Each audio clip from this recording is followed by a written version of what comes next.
Good afternoon from Sacred Space at Titania's Realm. It's 4:19 p.m. on Wednesday, the 11th of February 2026. Got there in the end.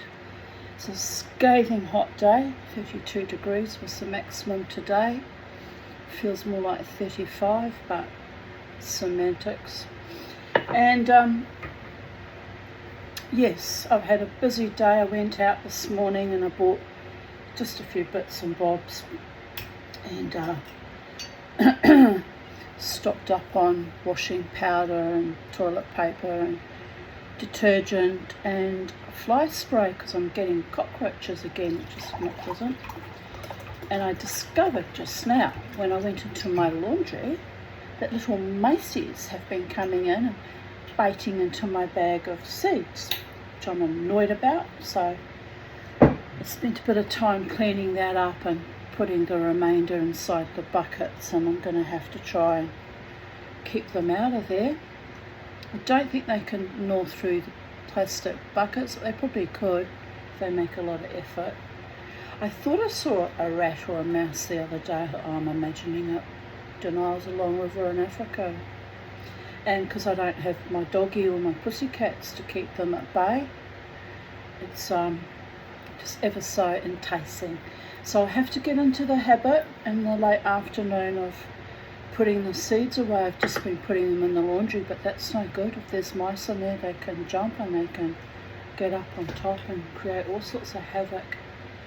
So I'll have to bring the seeds inside, I guess, at night, or shove them in the fridge, or make it somehow inaccessible to the furry little buggers. But you know, everything wants to survive, doesn't it?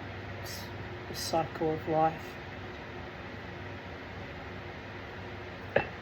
So I went to Pet Balm and I bought my boys a new swing, and they're nonplussed. They don't like change and they don't like any new things in their cages. So they're sitting up here looking pissed off, actually. You think you're doing something nice for them and they sulk. This is them sulking, just sitting side by side, staring at me. Oh, boys. And I didn't put them out in the garden today because it was too hot, and I was expecting the lawnmower man, who's been and gone not that long ago actually. So that's good, and my veggies arrived, fruit and veg arrived. I got 2 eggplants, which is funny because I just bought 2 the other day, and 2 avocados, so that was a nice treat. So I already spent the afternoon, about an hour or so, doesn't take that long, making a bowl of baba ganoush, and then I realised I don't have any crackers or anything to dip into it, which is annoying, but I've got a packet of chippies I could, I guess, dip into it. But anyway, so I made baba ganoush, and I'm sweating on payday on Tuesday when my pension comes in, because I've run low food-wise. You know, I've got that little bit of fruit and veg, but I still need to buy potatoes and a few other bits and bobs, so some fruit for the birdie boys too. So it swings and roundabouts, isn't it, my boys? Mama's riding the hurdy-gurdy ride. But I'm pleased with my little acquisitions today, because I was nearly out of washing powder, which is annoying. I buy it in bulk and Big W, so it lasts a fair while. When I was even poorer than I am now, not by much by the way, I used to make my own homemade washing powder, but it was a lot of work and it was sort of gumming up the washing machine, so I've gone back to buying commercially made washing powder. But anyway, it is what it is, people of Earth. Where I'm achieving great things one day at a time, and it's only 6 days till I get paid, so I reckon I reckon I'll get myself through as I usually do. But all this constant worry is annoying. It's constant bubbling, frothing anxiety. But I don't want to go back on medication for that, because that turned me into a living, breathing zombie. It was awful. Often a not so breathing zombie, if the case may be. Stopped breathing 2.4 times an hour last night, which is not good. Not actually good, given I'm, every night using that CPAP. It's proving itself to not be working. But I guess if I didn't have it, I'd be breathing a lot less. So I guess it's just going to be how it is. Homeostasis, just barely keeping me alive, but not enough to actually fix the problem and have normal breathing in my sleep, which is disappointing. You'd think that after 19 months of being on CPAP, I would have seen more of an improvement. But, well, people of Earth, I survived for 23 years without CPAP, not breathing quite a lot at night, about 11 times an hour it was the last time I had a setback. So I hate to think what it was in the good old days when I shuffled and drooled on heavy psych meds. I was barely bloody coherent at all, given that I wasn't breathing in my sleep. It's amazing I'm alive, actually. But let's not get into too much grandiose hero worship, because I didn't do anything special to stay alive, people of Earth. I just moved through life one day at a time, very, very carefully, most of the time. Right, we're up to chapter 3, the Myrtle Forests. After half a mile north of the villa, the olive grove thinned out, and there was a great flat basin, 50 or 60 acres in extent, on which no olives grew. Here was only a great green forest of myrtle bushes, interspersed with dry, stony grassland, decorated with the strange candelabras of the thistles, glowing a vivid electric blue, and the huge flaky bulb of squills.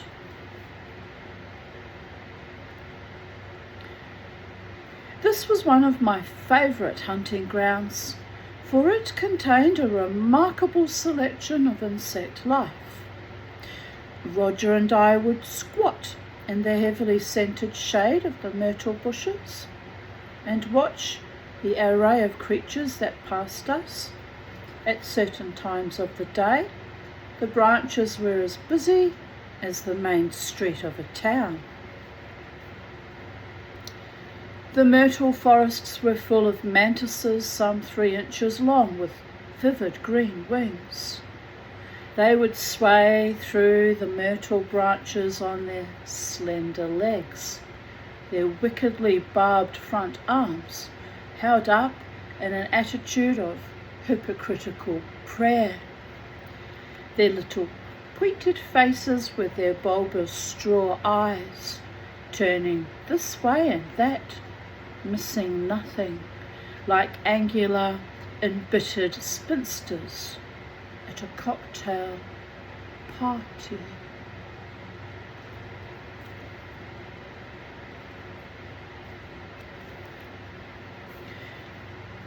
Should a cabbage, white, or a fritillary land on the glossy, I don't know what a fritillary is, Fritillary, fritillary. Must be some kind of beetle, since he's obsessed with insects. Land on the mossy myrtle leaves. The mantises would approach them with utmost caution, moving almost imperceptibly, pausing now and then to sway gently to and fro on their legs, beseeching the butterfly to believe they were really wind-ruffled leaves. Right, so fritillary is some kind of butterfly, people of Earth.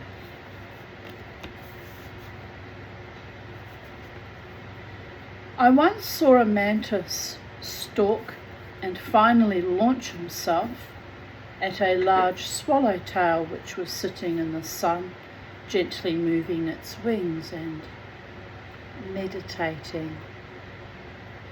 At the last minute, however, the mantis missed its footing, and instead of catching the swallowtail by the body as it had intended to, caught it by one wing. Oh, sweaty. Hate it when my hair's sweaty, people. It's been very hot though.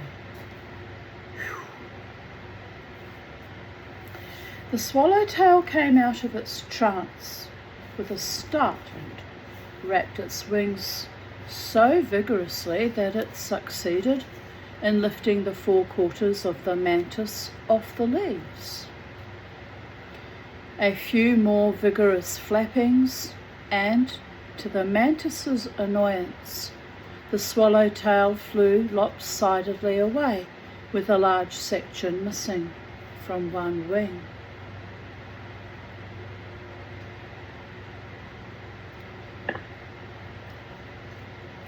The mantis philosophically sat down and ate the piece of wing that it had retained in its claws. Under the rocks that littered the ground among the thistles, there lived a surprising variety of creatures, in spite of the fact that the earth was baked rock hard by the sun and was almost hot enough to poach an egg. Here lived a beast that always gave me the creeps. It was a flattened centipede, some 2 inches long, with a thick fringe of long spiky legs along every side of its body. It was so flat that it could get into the most minute crevice, and it moved with tremendous speed, seeming more to glide over the ground than run, as smoothly as a flat pebble skims across ice. These creatures are called Scutigeridae, Scutigeridae.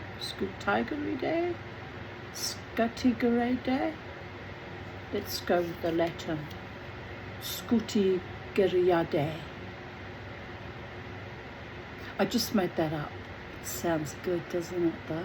If you do this after every word and look important, not vague like I just did just then, but really important. Scutigeridae. You can almost get away with anything, people of Earth. But I don't believe in faking till I make it. I believe in knowing and strutting my stuff, people of Earth. So we'll have to Google that later and find out what the accurate pronunciation is. And I could think of no other name which would be so apt in conjuring up their particularly obnoxious form of locomotion. Scattered among the rocks, you would find holes that had been driven into the hard ground, each the size of a half-crown or larger.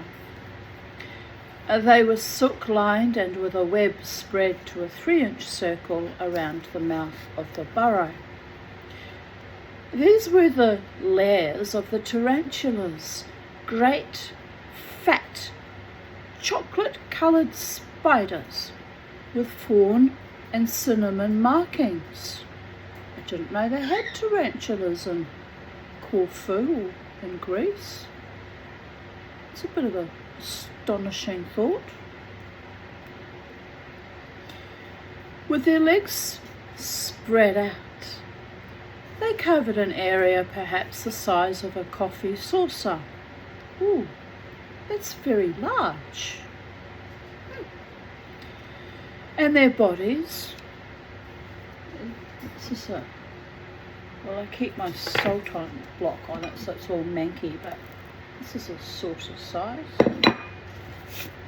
Dear goddess. If I had a tarantula that size coming at me, probably even a smaller tarantula, I'm not as afraid of spiders as I used to be, but a big motherfucking tarantula coming towards me, I probably would run and scream.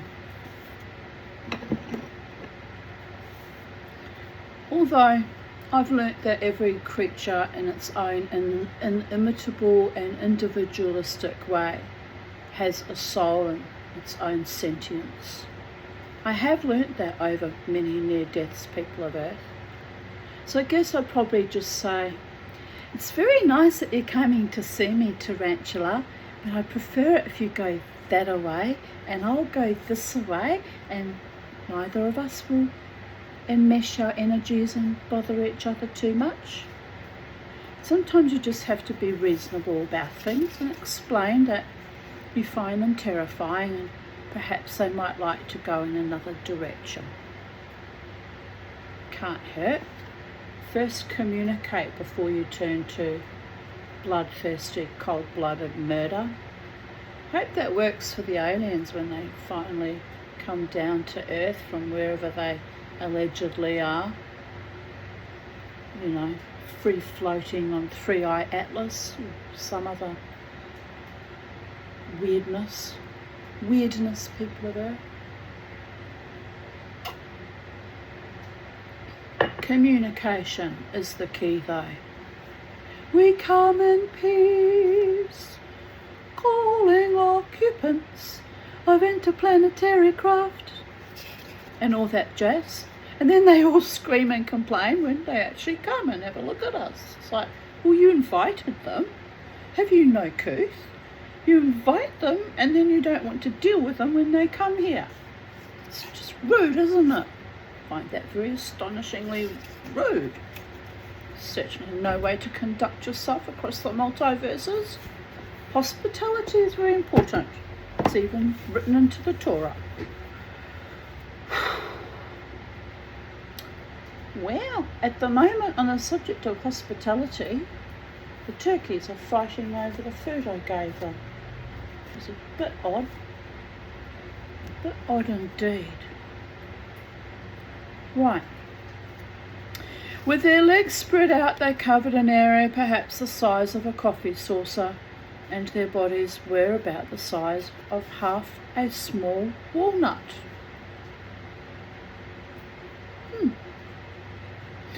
I thought tarantulas had bigger bodies along with their big creepy hairy legs. Oh well. They were immensely powerful spiders. Well, if you're going to be powerful, you might as well be immensely powerful, people of Earth. No half measures here. Quick and cruel in their hunting, and displaying a remarkable sort of inimical intelligence. That's the word I was trying to say earlier and got wrong in context. Inimical, not inimitable. Sometimes I mix up my words because my mother was German and my stepfather was Dutch, and, you know, picked up a few mispronunciations from them. Anyway, for the most part they hunted at night, but occasionally you would see them during the day, striding swiftly through the thistles on their long legs in search of their prey. Generally, as soon as they saw you, that's what I forgot to do today. Gosh, it just slammed me out of nowhere. Forgot to clean my fish pond filter. I'll do it tomorrow. Tomorrow's another day. Gosh darn it. I kept thinking all day, I've forgotten something.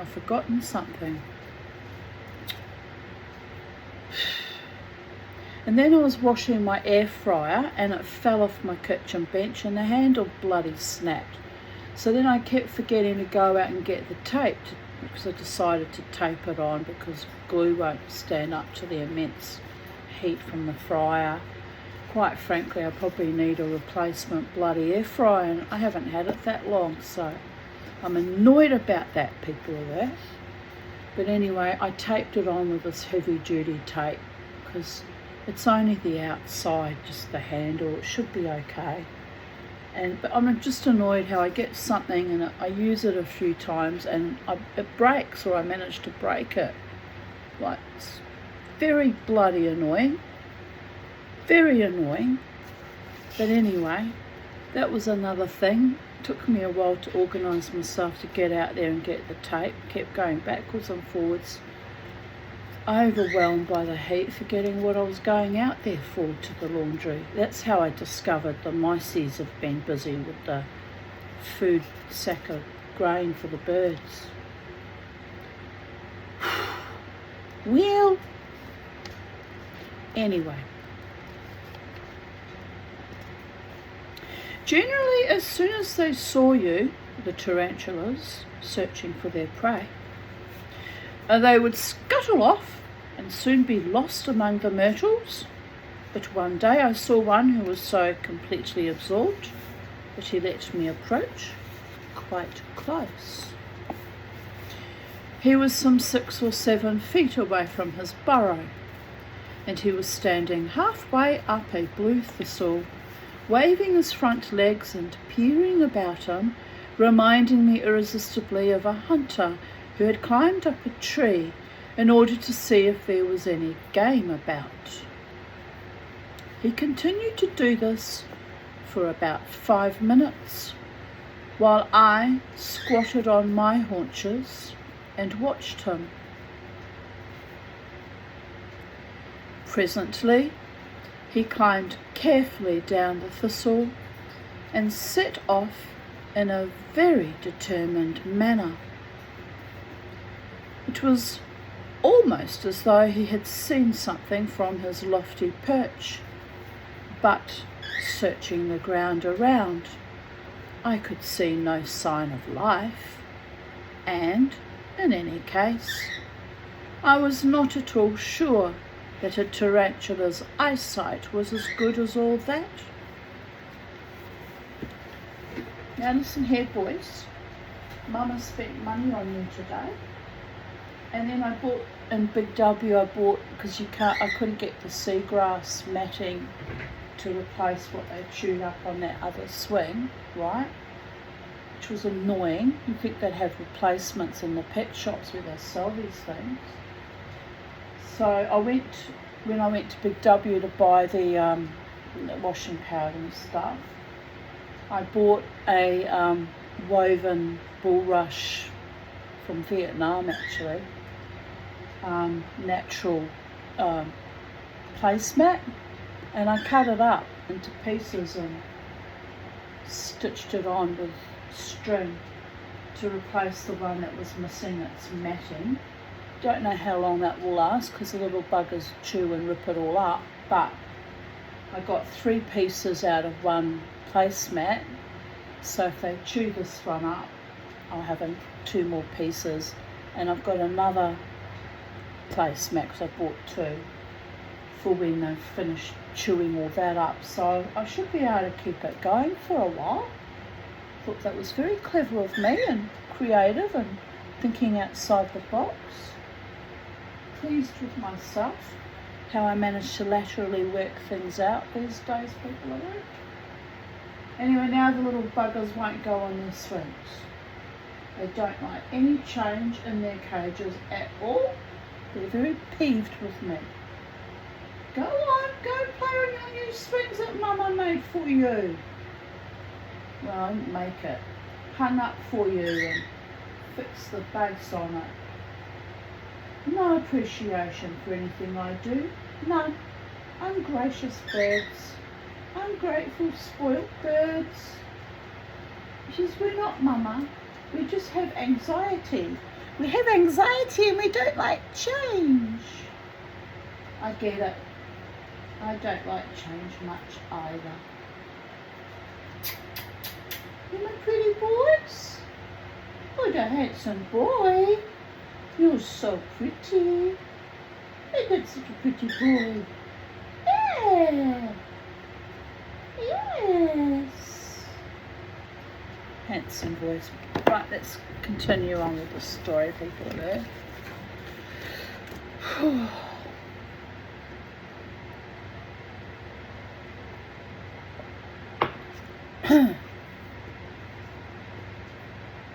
Lost my spot because there's no paragraphs, and and when I segue, I sometimes segue in the middle of a non-paragraph, and it's hard to get back to where we were. But I just, I just meander around. I know, but I don't get paid for this, so I don't have to be professional. Although if I were paid, I probably still would meander because it's how my brain works, and probably wouldn't be employed for very long, so there is that. Right, here we go.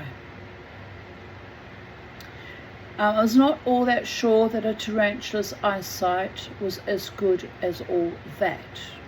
Right, but he marched along in a determined fashion until he came to a large clump of Job's tears, a fine trembling grass whose seed heads, look like little white plaited rolls of bread.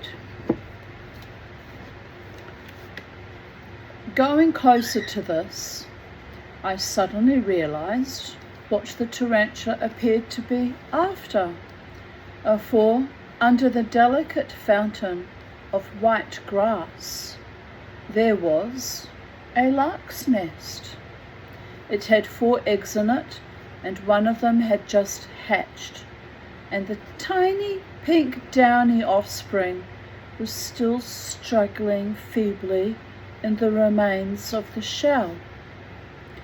Before I could do anything sensible to save it, the tarantula had marched up over the edge of the nest.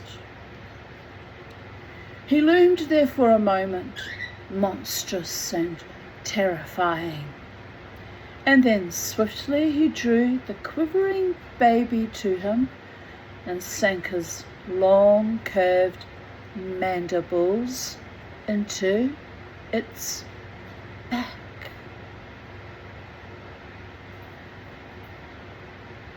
The baby gave 2 minute, almost inaudible squeaks and opened its mouth wide as it writhed briefly in the hairy embrace of the spider.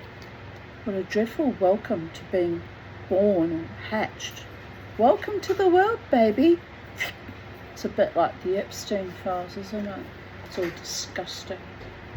It's all disgusting. Predator and prey. Right, where were we? What was that banging? What was that banging just when I said that? It was a bit weird, wasn't it? The walls have ears. Spirits don't like Mama T getting herself upset either. So we shan't get upset. We're going to carry on reading, people of Earth. Anyway. But there's loose feeders everywhere. Everywhere. Loose feeding, constantly. Especially in all the channel comment sections. It's vile. I'm considering having a complete digital detox. I told myself this morning I'm not going to do anything today. I'm going to have a digital detox. Instead I went out and spent a considerably large amount of money, given that I don't have a lot. But I needed to stock up on certain things. So next week I will be tightening my budget considerably. So there is that. It's good in a way that I'm not going out dancing because petrol, car parking, all the stress involved with that, just awful beyond belief. Then, paying for a couple of drinks and then paying for cover charge after 10 o'clock. It all adds up. $10 here, $20 there. It's just all the money I'm saving is getting me, getting my little zip pay paid off and getting me into a more of a equilibrium. Let's just put it delicately.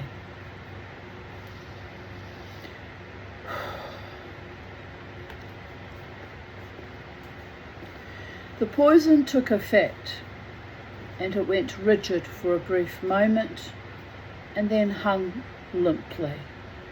Poor little baby bird. Didn't even get a chance. It's awful.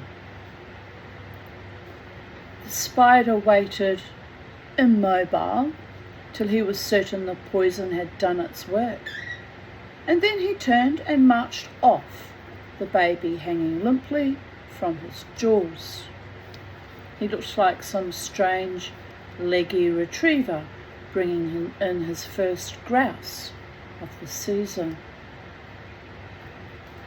Without a pause, he hurried back to his burrow and disappeared inside it, carrying the limp, pathetic little body of the fledgling. I was amazed by this encounter for two reasons. Firstly, because I did not realize that tarantulas would tackle anything the size of a baby bird, and secondly, because I could not see how he knew the nest was there. And he obviously did know, for he walked unhesitatingly straight to it. The distance from the thistle he had climbed to the nest was about 35 feet, as I found out by pacing it, and I was positive that no spider had the eyesight to be able to spot such a well-camouflaged nest and the fledgling from that distance. This left only smell, and here again, although I knew animals could smell subtle scents which our blunted nostrils could not pick up, I felt that on a breathlessly still day at 35 feet, it would take a remarkable olfactory sense to be able to pinpoint the baby lark. The only solution I could come to was that the spider had, during his perambulations, discovered the nest and kept checking on it periodically to see whether the young had hatched. But this did not satisfy me as an explanation, for it attributed a thought process to an insect which I was pretty certain it did not possess. Even my oracle Theodore could not explain this puzzle satisfactorily. All I knew was that that particular pair of larks did not succeed in rearing a single young one that year. Oh, that's awful. Other creatures that fascinated me greatly in the Myrtle Forests were the antlion larvae. Adult antlions come in a variety of sizes and for the most part rather drab colouring. They look like extremely untidy and demented dragonflies. They have wings that seem to be out of all proportion to their bodies, and these they flap with a desperate air as though it required the maximum amount of energy to prevent them from crashing to the earth. They were a good-natured, bumbling sort of beast, and did no harm to anybody. But the same could not be said of their larvae. What the rapacious dragonfly larvae were to the pond, the ant-lion larvae were to the dry, sandy areas that lay between the myrtle bushes. The only sign that there were ant-lion larvae about was a series of curious cone-shaped depressions in areas where the soil was fine and soft enough to be dug. The first time I discovered these cones, I was greatly puzzled as to what had made them. I wondered if perhaps some mice had been excavating for roots or something similar. I was unaware that at the base of each cone was the architect, waiting taut and ready in the sand, as dangerous as a hidden man-trap. Then I saw one of these cones in action and realized for the first time that it was not only the larva's home, but also a gigantic trap.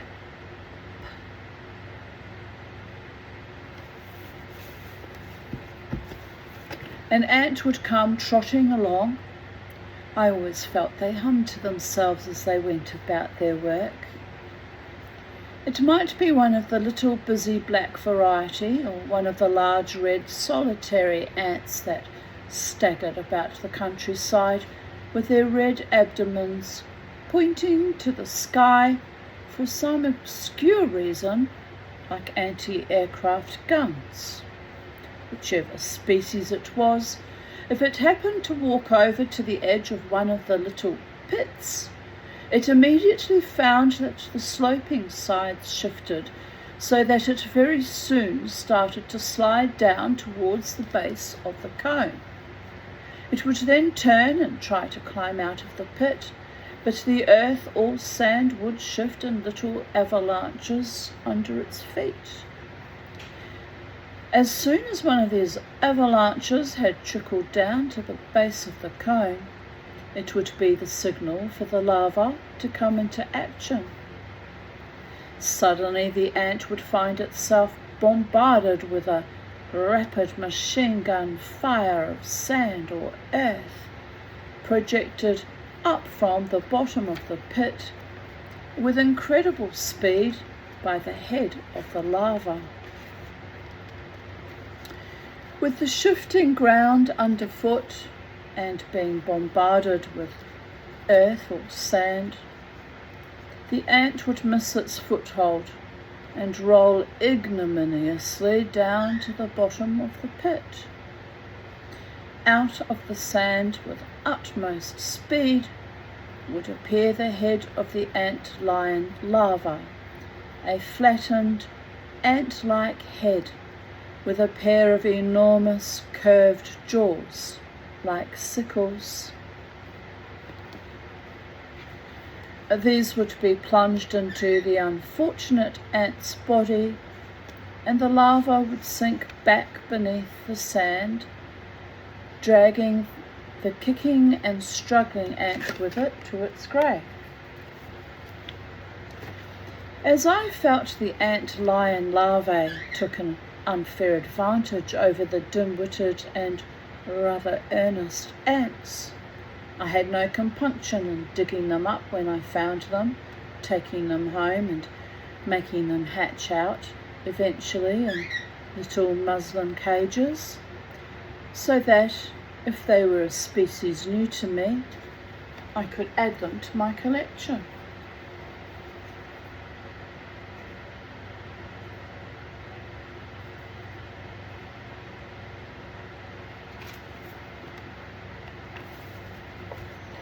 One day we had one of those freak storms when the sky turned blue-black and the lightning fretted a silver filigree across it. It's very beautifully written, that line. The lightning fretted a silver filigree across it. High five on that one, Gerald Durrell. As a silversmith, I really can resonate with that analogy.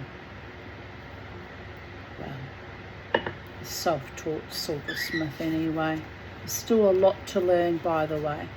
A long way to go before I can call myself a master silversmith.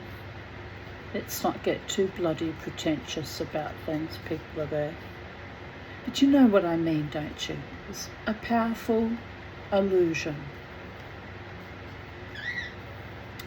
And then had come the rain, great, fat, heavy drops, as warm as blood. When the storm had passed, the sky had been washed to the clear blue of a hedge sparrow's egg, and the damp earth sent out wonderfully rich, almost gastronomic smells as of fruit cake or plum pudding, and the olive trunks steamed as the rain was dried off them by the sun, each trunk looking as though it were on fire. Roger and I liked these summer storms. It was fun to be able to splash through the puddles and feel one's clothes getting wetter and wetter in the warm rain. In addition to this, Roger derived considerable amusement by barking at the lightning. When the rain ceased, we were passing the Myrtle Forests, and I went in on the off chance that the storm might have brought out some creatures that would normally be sheltering from the heat of the day. Sure enough, on a myrtle branch there were 2 fat, honey and amber-coloured snails, gliding smoothly towards each other, their horns waving provocatively. Just worried about my phone overheating, so I'm charging. I might just unplug for a while. My phone constantly overheats. It's annoying. It's planned obsolescence and it's only not yet a year old. It's just annoying, people of Earth. Right.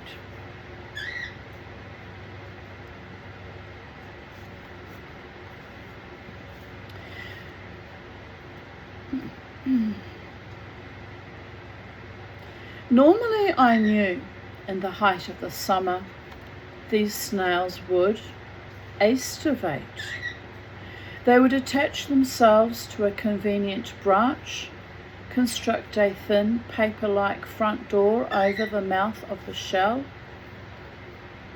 Why are those turkeys chasing each other like that? Don't know. And then retreat deep into its convolutions in order to husband the moisture in their bodies from the fierce heat of the sun. This freak storm had obviously awakened them and made them feel gay and romantic. He means cheerful and romantic in the old school way. As I watched them, they glided up to each other until their horns touched.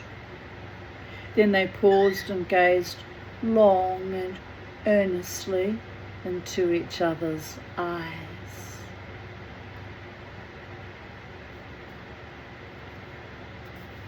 That's how you know when someone's really loves you. They just longingly look into your eyes.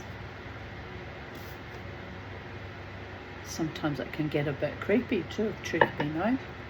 They hold your gaze too bloody long. They don't follow through with an actual invitation out. It's just weird and inappropriate. Ask me how I know. Oh, you have to laugh. Anyway, one of them then shifted his position slightly so that he could glide alongside the other one. But when he was alongside, something happened that made me doubt the evidence of my own eyes.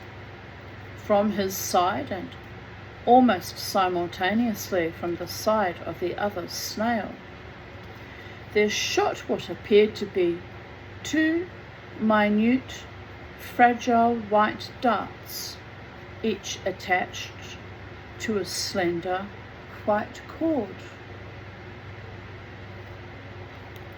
The dart from snail 1 pierced the side of snail 2 and disappeared, and the dart from snail 2 performed a similar function on snail 1. So there they were, side by side, attached to each other by the two little white cords. And there they sat like two curious sailing ships roped together. This was amazing enough, but stranger things were to follow. The cords gradually appeared to get shorter and shorter, and drew the two snails together.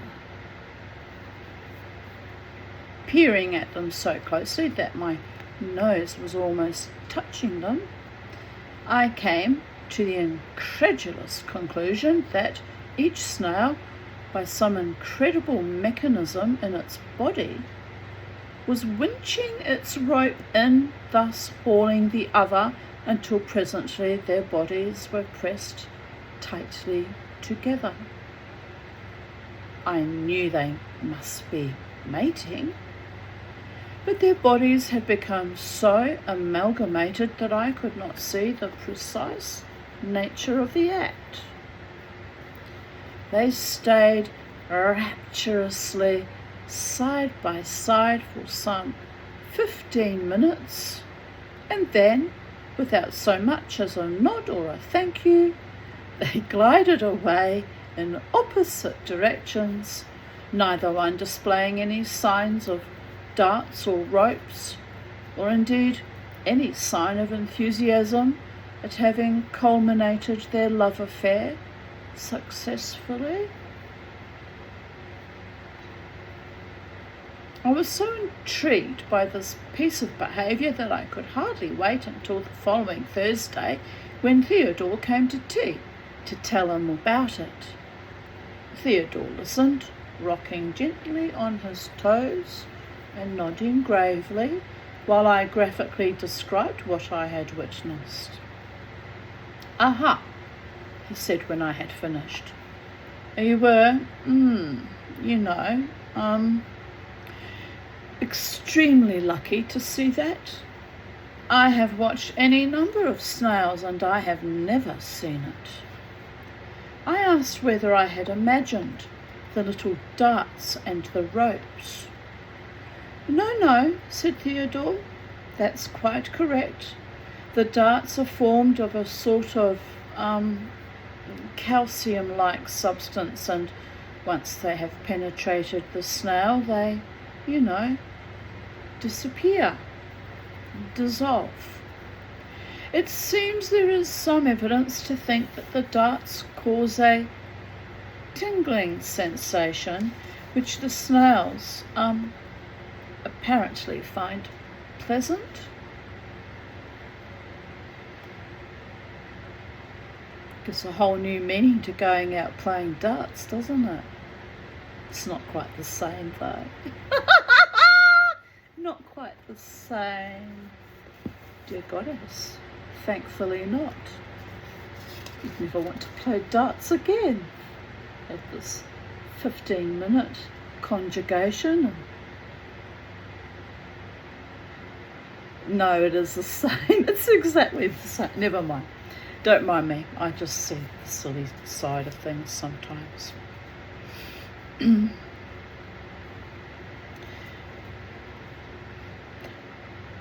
No, I won't say it. I'll be good. I asked whether I was right in assuming that each snail had winched its rope in. Yes, that's quite correct, said Theodore. They apparently have some sort of mechanism inside which can pull the rope back in. I said I thought it was one of the most remarkable things I had ever seen. Yes, indeed, extremely curious, said Theodore, and then added a bombshell that took my breath away. Once they are alongside, the male half of one snail mates with the female half of the other snail, and vice versa, as it were. It took me a moment or so to absorb this astonishing information. Was I correct in assuming, I inquired cautiously, that each snail was both male and female? Yes, said Theodore. Hermaphrodite. His eyes twinkled at me, and he rasped the side of his beard with his thumb. Larry, who had been wearing the pained expression he normally wore when Theodore and I discussed natural history, was equally astonished by this amazing revelation of the snail's sex life. Surely you're joking, Theodore, he protested. You mean to say that each snail is both a male and a female? Yes, indeed, said Theodore, adding with masterly understatement. It's very curious. Good God, cried Larry. I think it's unfair. All those damned slimy things wandering about, seducing each other like mad over all the bushes, and having the pleasures of both sensations. Why shouldn't such a gift be given to the human race? That's what I want to know. Yes.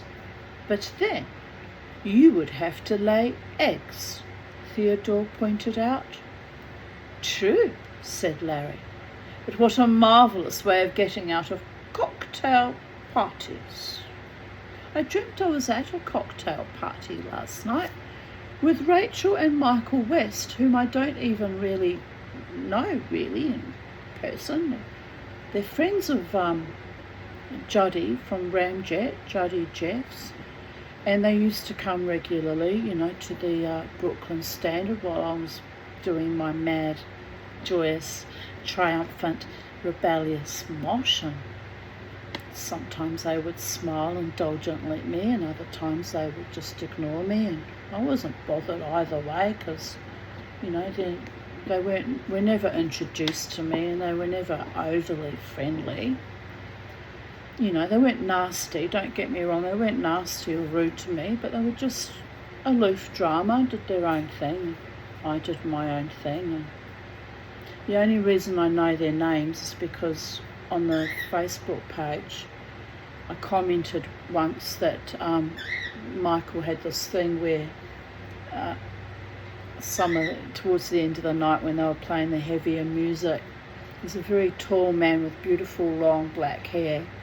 Reminds me a little bit of my friend Pedro, only less crazy than Pedro, by the gods. Wouldn't be hard to be less crazy than Pedro, much as I was fond of Pedro, but yes, very eccentric man he was. Anyway, this man was just as tall and similar kind of body type and bearing, and Pedro was Serbian. I don't think this man's Serbian, but I don't know. But anyway, I just used to observe it, and then he would get Juddy to climb up on his shoulders and carry him all around the club. So I once commented that I don't know you personally, but I just want to let you know that I really love when you do that with Juddy. It's just absolutely, to my mind, quite marvellous. Anyway, so that's all I know of them. We're not intimate friends. We don't party together. We don't hang out together in the real world. Except just a passing acquaintance, just to nod and smile politely and occasionally might have said hello to each other if we were, in front of the band doing our individual dancing and enjoying the music, the live music. So anyway, but oddly I dreamt of them this morning before I woke up, both Rachel and Michael, they're husband and wife. And I was shown in the dream their features, even their beautiful long hair and, their body shape. It was vivid. It was like fucking watching TV. And I'm standing there, we're all holding a glass of alcohol, something alcoholic in our hands, and they were chatting to me. Now, I don't remember what they were talking to me about, which is annoying because that might have been the important part of the dream, but I woke up only remembering seeing them very vividly and clearly, like almost like real life, or watching them on a movie screen. It was just that vivid and real. Actually felt no more than a movie screen. It felt like I was there with them, partying and chatting to them, and there were a lot of people surrounding us, and but they were smiling into my face and really engaging with me and talking to me. And I woke up thinking, that's astonishing, because I've never been invited to a party with anyone from the music scene to mix with socially outside of the dancing and the clubs. Why am I dreaming of this particular couple, And it's odd. So I'm mentioning it here. I made it a public post. It doesn't mean anything per se that I'm dreaming of them. And there was no feelings of danger or that they were ill or anything negative about the dream at all. In fact, they were both very happy and being very friendly to me and welcoming. But it's just odd that I dreamt of them. So anyway, because it's odd that I dreamt of them, I made it a public post, and I'm mentioning it here. And I wrote in the bottom of my little spiel about the dreaming of them, that I hope they're doing okay and blessed be, because there's no ill anger or acrimony or anything towards them at all. I don't know the people, it's just, so I wish them well. It was just odd that I'm dreaming of them so realistically and vividly, and the crowd of people surrounding us, and everyone was they were wearing mostly black gothic looking clothes, but most of the people around us were wearing quite colourful clothes. I can't remember in the dream what I was wearing, because I was focused on them, not on myself.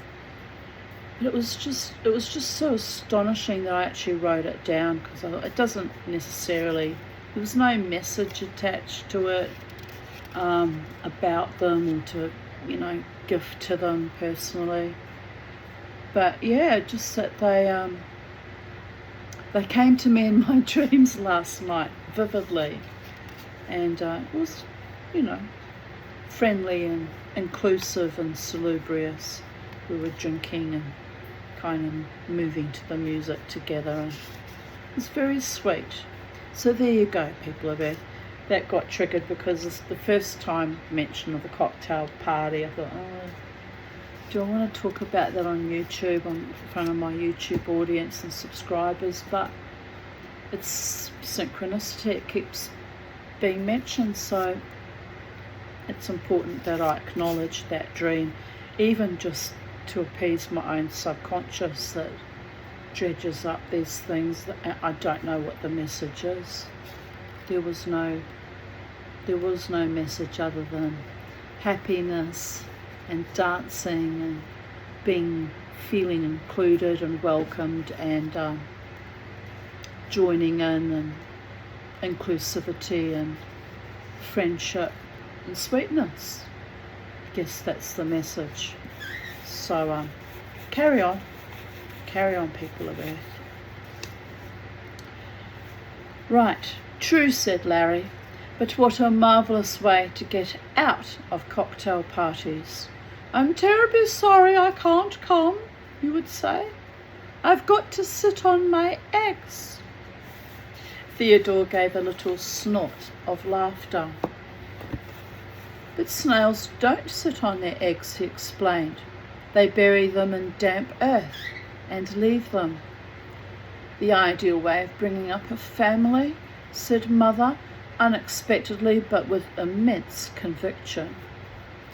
I wish I'd been able to bury you all in some damp earth and leave you. It's an extremely harsh and ungrateful thing to say, said Larry. You've probably given Jerry a complex for the rest of his life.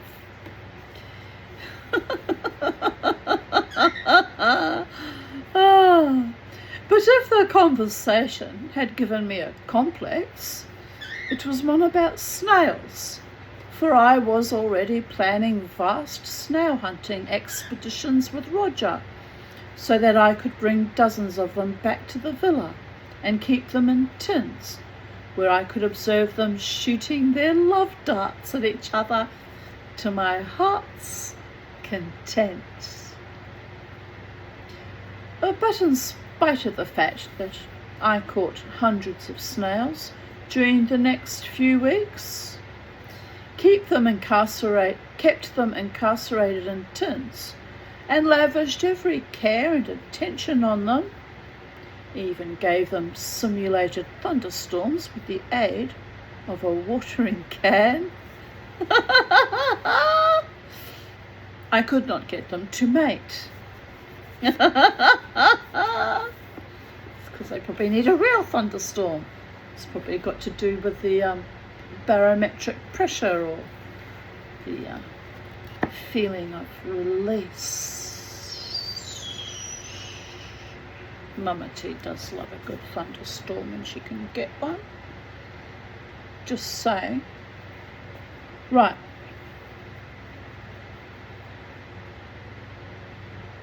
Your mind ran with that, didn't it? Yes, mine did too, briefly. No, I'm talking about storms, not the previous activity that used to go along. Maybe I'm part snail. Maybe that's what's wrong with me, people of Earth. I think like a snail. Carry my baggage on my back and occasionally slough it off. I once had this suitor that was chasing me down every time I went to Stone's Corner. A Serbian man named Zico with hair that stuck out at all angles like this. Deliberately, he used to tease it out like that, like he was some 1970s electrified reject. And he was wizened and old looking and looked like a worn out junkie, if the truth may be known. I know that's not nice, but that's what he looked like. It's a weird scarecrow of a man. But he was mad for me for some unknown reason. Followed me everywhere. He used to turn up at the casino too. Oh, he was a pest. One time he came in, I was at the little shopping centre at Stone's Corner, and I saw him down the end of the street, so I thought I'd avoid him. So I ducked into the shopping centre to avoid him, thinking, you know, no one with any couth would duck in as well. And you know what he did? I'm ducked in, walking up from one end of the shopping centre thinking, yes, I avoided him rather masterfully. And then he ducked in and was walking towards me. And when we got up about 3 feet away, I stopped and went, and then he stopped and just burst out laughing like it was the funniest thing ever. I just glared at him. Good afternoon, I said. Walked on right on by like a very dystopian, disturbed schoolmarm. I wanted to slap him one, actually. It really was stalking, but to be fair, it was kind of funny what he did. Another time he came up to me, I was walking around looking at the shops, and he says, hello. He was like, we used to sit with a whole bunch of Bosnian and Serbian friends, and they just sat and had coffee all day long, predating on all the females that would come look at in those days there were very cheap discount clothing shops, which was my reason for going there, actually. Anyway, he came up this afternoon. He says, hello, hello. And there was actually a song like that at the time. Hello, hello. And I'm looking at him thinking, could you at least be original, ever so slightly? And as usual, he looked like he'd stuck his fingers in an electric socket. And, my former friend, forensic friend's daughter, Lucy, once said to me, why don't you go with that man? He's mad about you and he likes you. And she said, he's not that bad, you know. I said, Lucy, he's been stalking me now for several years, and I actually once had coffee with him and his friends. They all acted like they'd found some new piece of succulent meat to feed on. I felt psychic, vampirized. I felt invaded. I had to go home and have a shower. They didn't lay a hand on me. They were perfect gentlemen, but there was just this desperation and neediness that creeped me out. So anyway, Lucy said he's a nice guy. But, you know, I said, Lucy, darling, love, I've seen your love life. You're not that good at discerning nice guys, are you? She looked at me. You're such a bitch, auntie. I said, I know, but let's be real here. Look at my love life. Do I need more problems with people that are completely unsuitable? She said, oh, well, you be the judge, auntie. You be the judge. I'm in charge of what happens with my heart, my mind, and my vajayjay, people of Earth. Anyway, this particular time, I was looking at some shop, and he marches up to me very quickly, and I thought, fuck, I can't avoid him, fuck it. So he goes, hello, and I'm like, hello. I think he just did it to get that reaction from my face, probably. Sometimes men just go out of their way just to cause me maximum irritation, because it turns them on some level, all my facial features and expressions and how irritated I look. Anyway, it's a shame that it's like that, because, you know, could have found someone lovely by now, but didn't. Oh, smallest violin. But anyway, he says hello. And then in the next breath, without any more introduction or conversation, he says, I live very close by here at Stone's Corner. I said, oh, that would explain why you're always here then. He says, yes. You come home with me for 15 minutes? The cheek of it, I thought. The cheek of it. So I looked at him, up and down, very slowly, very Germanically, a skill I learnt from my German mother. She didn't do the slow up and down, no. The German mannerism is a quick up, down, very quick, and then look at you like you're some kind of vermin. But I did this very slow, condescending look.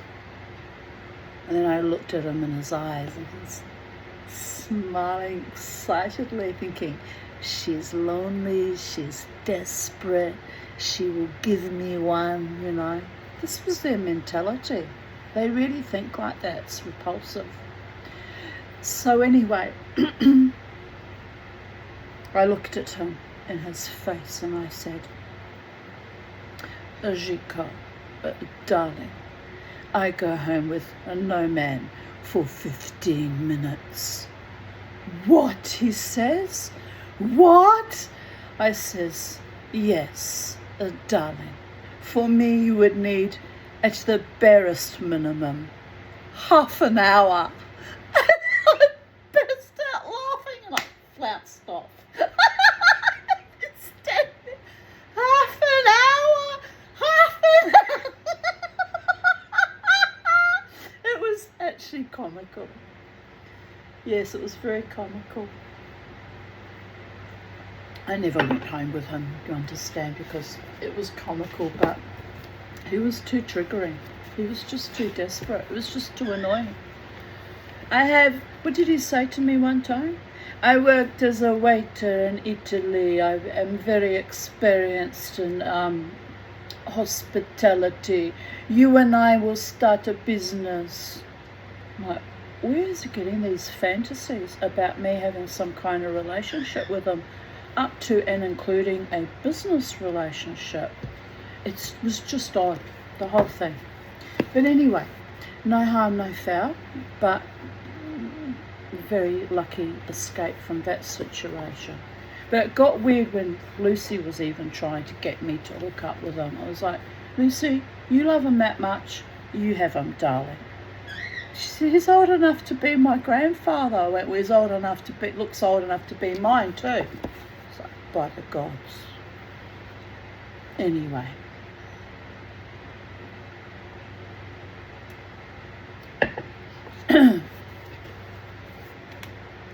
Where were we? Oh yes, watering cans, replicating thunderstorms, hoping the snails might mate. The only other time I saw snails indulging in this curious love play was when I succeeded in obtaining a pair of the giant Roman or apple snails that live on the stony outcrops of the Mountain of the 10 Saints. And the only reason I was able to get up there and capture these snails was because, on my birthday, Mother had purchased for me my heart's desire, a sturdy baby donkey. That would be cute though.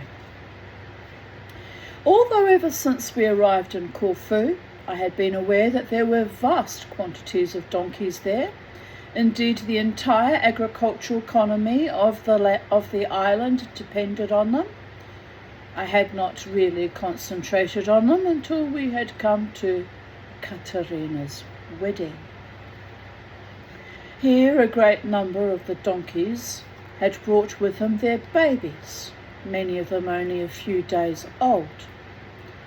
I was enchanted by their bulbous knees, their great ears, and their wobbling, uncertain walk, and I had determined then, come what might, that I would possess a donkey of my own.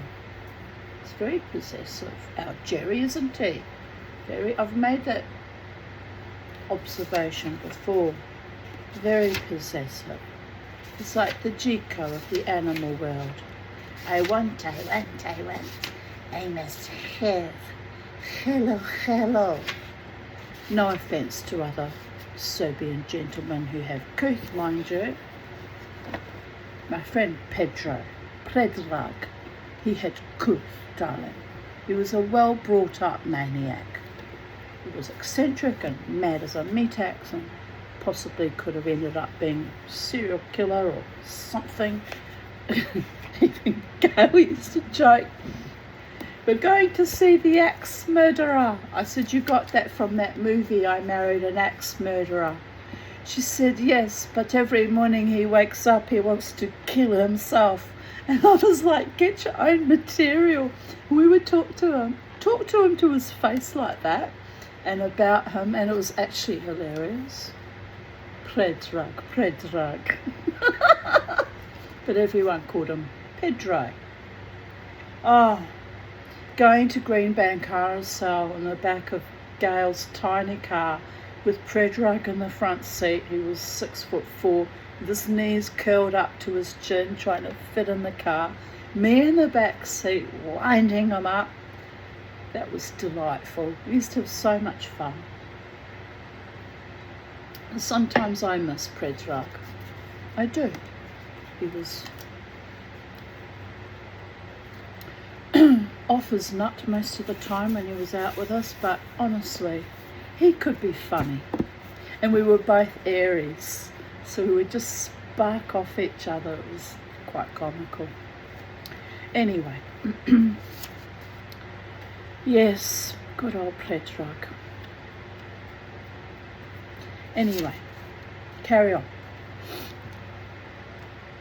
As I explained to Mother, while trying to argue her into agreeing to this, If I had a donkey to carry me and my equipment, I could go so much farther afield. Why couldn't I have it for Christmas? I asked.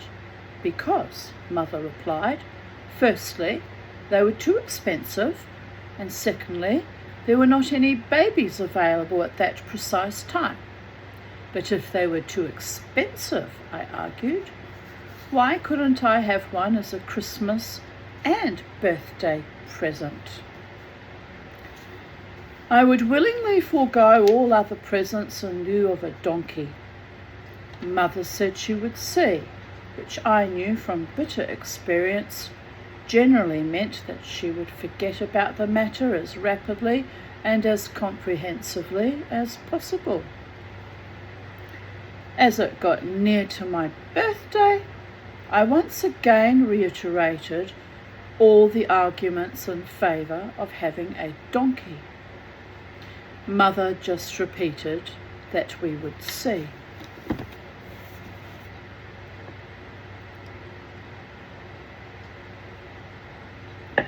Then one day, Costas, the brother of our maid, made his appearance in the olive grove, just outside our little garden, carrying on his shoulders a great bundle of tall bamboos. Whistling happily, which reminds me I need to buy a chainsaw. My neighbour did offer to, help out, but he did say a few weeks, but I haven't heard from him since, so I need to be an independent woman and cut my own goddamn bamboo. How am I going to afford a chainsaw though? They're probably about $300-400, aren't they? Well, I shall have to save up for one. And I'm scared of them actually. I inherited one from my mother, and I actually gave it to my ex-boyfriend's mother, who said she wanted it, which was odd, but she was very, she'd made her own furniture and she was handy with that form of weaponry, so I figured I was probably going to do myself an injury if I attempted to do anything with it. But now I've got a bit more capable with the silversmithing. I think I could probably work out how to use a chainsaw now. Probably be a bit terrified the first few times I use it, but after I'll be capable and confident, people of Earth. Stories I tell myself to get myself through my day. Oh, the smallest violin. I could just hire a tree lopper to do it for me, I guess. Probably be safer to hire someone. But anyway, I'll think about it. I'll keep thinking about it for a while. It's not like it's in any dire urgency.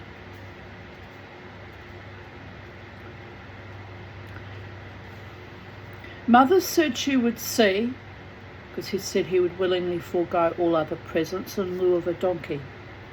Mother said she would see, which I knew from bitter experience generally meant that she would forget about the matter as rapidly and as comprehensively as possible.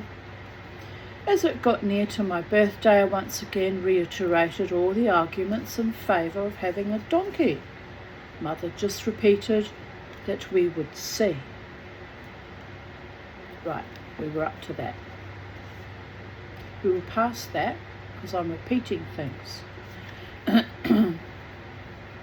Costa was carrying a great bundle of tall bamboos. That's where I segued about needing a chainsaw. Right, we're back in the room, people of Earth. We're back in the room. Whistling happily to himself, he proceeded to dig holes in the ground and to set the bamboos upright so that they formed a small square.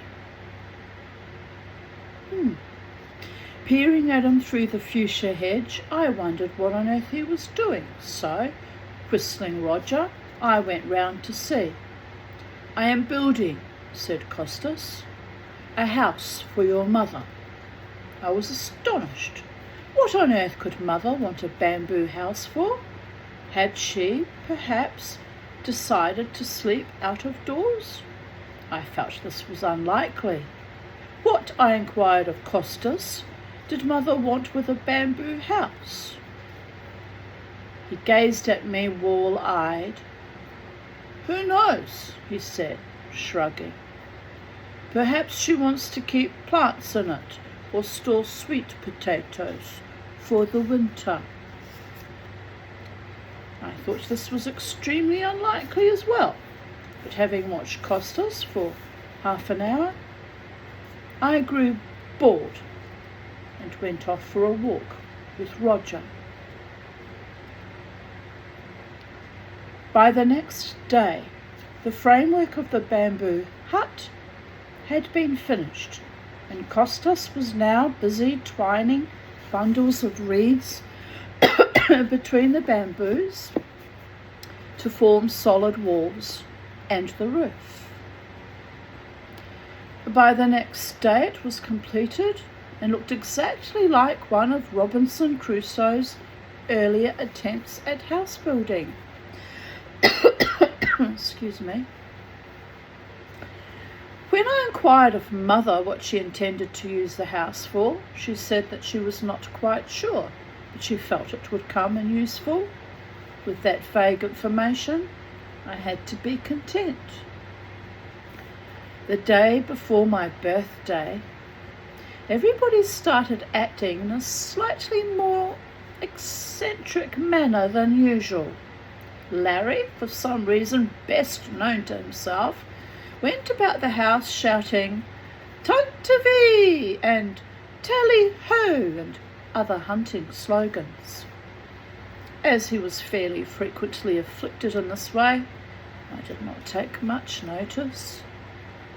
Margot kept dodging about the house carrying mysterious bundles under her arms, and at one point I came face to face with her in the hall and noted with astonishment that her arms were full of multicoloured decorations left over from Christmas.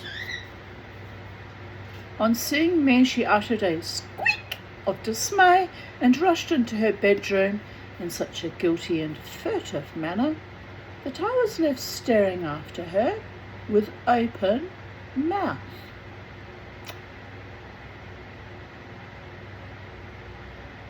Even Leslie and Spiro were afflicted, it seemed, and they kept going into mysterious huddles in the garden. From the snippets of their conversation that I heard, I could not make head or tail of what they were planning. In the back seats, Spiro said, scowling, "Honest to God's masters, Leslie's. I have done it before."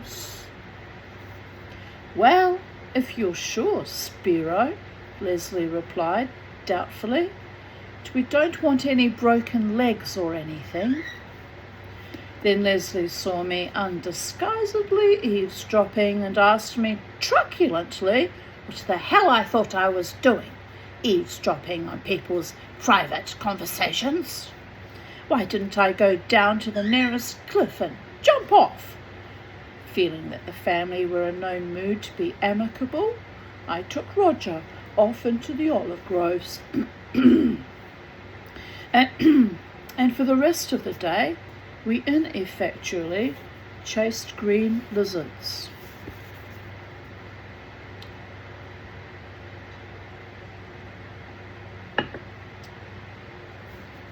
That night I had just turned down the lamp and snuggled down in bed when I heard sounds of raucous singing accompanied by gales of laughter coming through the olive groves. As the uproar got closer, I could recognise Leslie's and Larry's voices combined with Spiro's, each of them appearing to be singing a different song. It seemed as though they had been somewhere and celebrated too well. From the indignant whispering and shuffling going on in the corridor, I could tell that Margot and Mother had reached the same conclusion. They burst into the villa, laughing hysterically at some witticism that Larry had produced, and were shushed fiercely by Margot and Mother. "Do be quiet," said Mother. "You'll wake Jerry. What have you been drinking?" "Why?" said Larry in a dignified voice. "Ick!" he hiccuped. "Why?" said Leslie. "And then we danced, and Spiro danced, and I danced, and Larry danced, and Spiro danced, and then Larry danced, and then I danced." "I think you had better go to bed," said Mother. "And then Spiro danced again," said Leslie. "And then Larry danced." "All right, dear, all right," said Mother. "Go to bed, for heaven's sake. Really, Spiro, I do feel that you shouldn't have let them drink so much." "Spiro danced," said Leslie, driving the point home. "I'll take him to bed," said Larry. "I'm the only sober member of the party." There was the sound of lurching feet on the tiles as Leslie and Larry, clasped in each other's arms, staggered down the corridor. "I'm now dancing with you," came Leslie's voice as Larry dragged him into his bedroom and put him to bed. "I'm sorry, Mrs. Durrells," said Spiro, his deep voice thickened with wine, "but I couldn't stop them." "Did you get it?" said Margot. "Yes, Missy Margot. Don't you worry," said Spiro. "It's down with Costas." Eventually Spiro left, and I heard Mother and Margot going to bed. It made a fittingly mysterious end to what had been a highly confusing day as far as I was concerned. But I soon forgot about the family's behaviour as, lying in the dark, wondering what my presents were going to be the following day, I drifted off to sleep.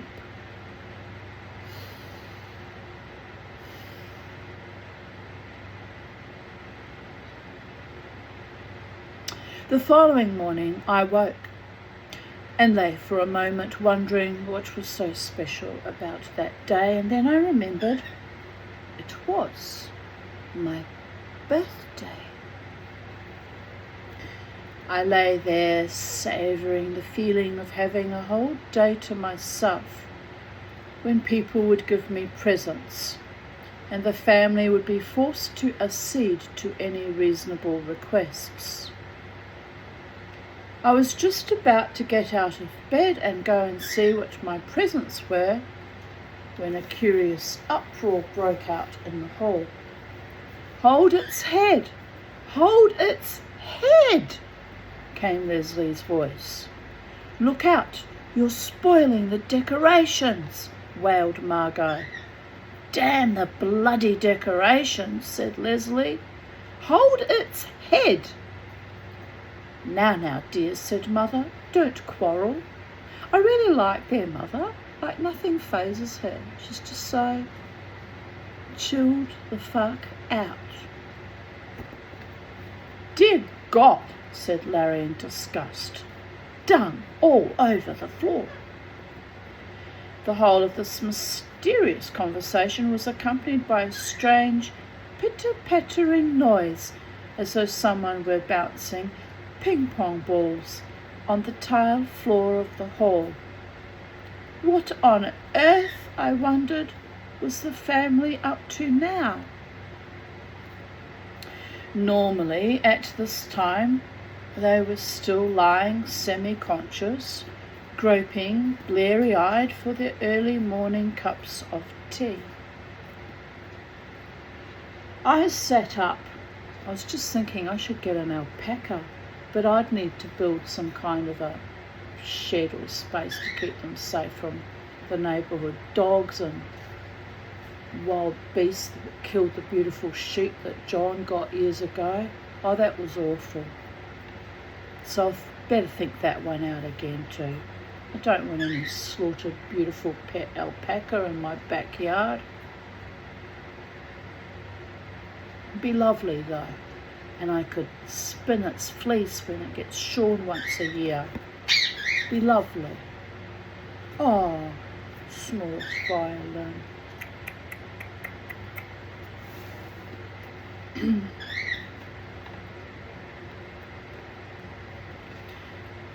What on earth, I wondered, was the family up to now? Normally at this time they were still lying semi-conscious, groping bleary-eyed for their early morning cups of tea. I sat up in bed, preparatory to going into the hall to join in whatever fun was afoot, when my bedroom door burst open and a donkey, clad in festoons of coloured crepe paper, Christmas decorations, and with enormous feathers attached skillfully between its large ears, came galloping into the bedroom, Leslie hanging grimly onto its tail, shouting, "Whoa, you bastard!" "Language, dear," said Mother, looking flustered in the doorway. "You're spoiling the decorations!" screamed Margot. "The sooner that animal gets out of here," said Larry, "the better. There's dung all over the hall now." "You frightened it," said Margot. "I didn't do anything," said Larry indignantly. "I just gave it a little push." The donkey skidded to a halt by my bedside and gazed at me out of enormous brown eyes.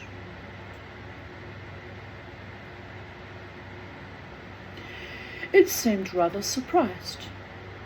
It shook itself vigorously so that the feathers between its ears fell off, and then very dexterously it hacked Leslie on the chin with its hind leg. "Jesus!" roared Leslie, hopping around on one leg. "It's broken my bloody leg!" "Leslie, dear, there's no need to swear so much," said Mother. "Remember Jerry?" "The sooner you get it out of that bedroom, the better," said Larry. "Otherwise the whole place will smell like a midden." "You've simply ruined its decorations," said Margot, "and it took me hours to put them on." But I was taking no notice of the family. The donkey had approached the edge of my bed and stared at me inquisitively for a moment, and then had given a little throaty chuckle and thrust in my outstretched hands a grey muzzle as soft as everything soft I could think of: silkworm cocoons, newly born puppies, sea pebbles, or the velvety feel of a tree frog. Leslie had now removed his trousers and was examining the bruise on his shin, cursing fluently. "Do you like it, dear?" asked Mother. Like it? I was speechless. The donkey was a rich dark brown, almost a plum colour, with enormous ears like arum lilies, white socks over tiny polished hooves as neat as a tap dancer's shoes.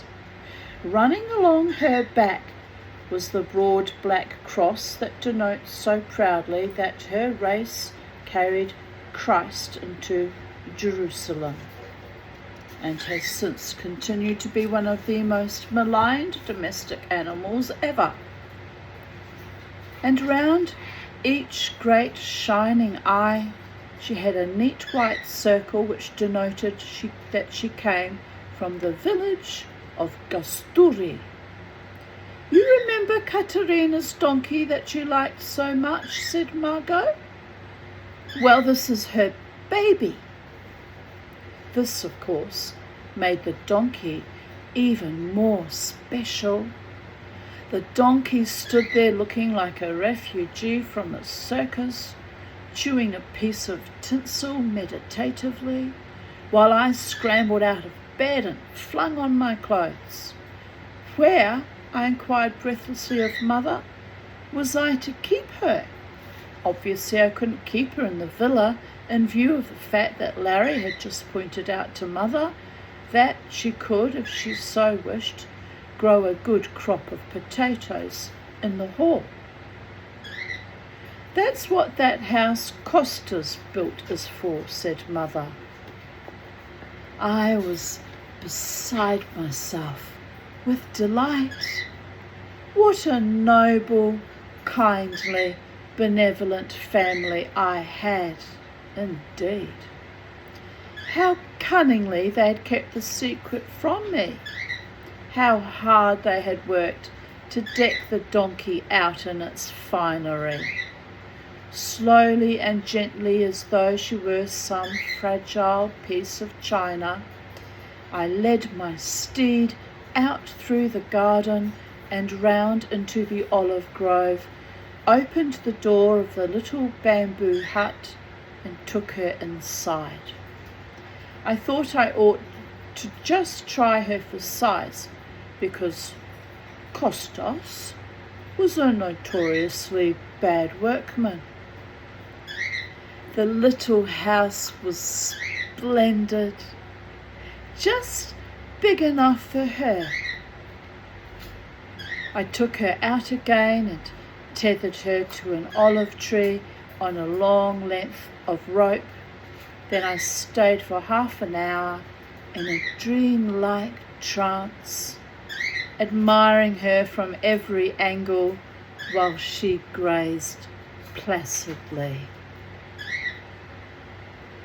I would have done the same. Eventually I heard Mother calling me in to breakfast, and I sighed with satisfaction. I had decided that. What are those birdies up to? What are you doing, birdies? Kicking the food out and making a general mess. I see. You're going to go in your swing, little boy? Your new but old swing that's normally in the outside cage is in your inside cage. Yes. You liked that swing in the outside cage, but he doesn't like it in the inside cage. You loved it so much, I thought I would bring it inside and you could play in it in here on hot days like these when it's too hot to be outside. But now you're all verklempt and gefunzelt and sort of distressed. Go on, it's for you. I bought you a new one too, Kermie, today. I'm a very good mother buying you treats. Oh, bless. Well, what else am I going to do? Got no grandchildren, got no children, I got nothing. Just me and my birds. It's a bit tragic, people of Earth. Oh well, they'll get used to the idea of having the new swings, and hopefully they'll be playing on them tomorrow. You gonna play on your swings, handsome boy? Go on, it's for you, little boy. It's all for you, 'cause you're cute and adorable. Alright, he's not having it, he's not dealing with it, he's just, oh well. I looked at buying him a female today, just priced them, $295 for a female cockatiel. And then they said there was no guarantee that they were actually female. I thought that'd be right. They'll end up bringing another boy home and they'll try and kill each other. Well, there's no guarantee that he might not try and kill a female as well. Or Kermie might. So I changed my mind. $300 for a female.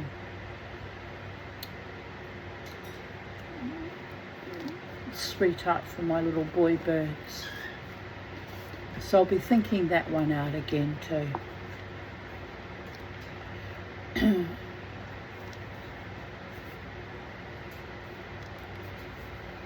Eventually I heard Mother calling me into breakfast, and I sighed with satisfaction.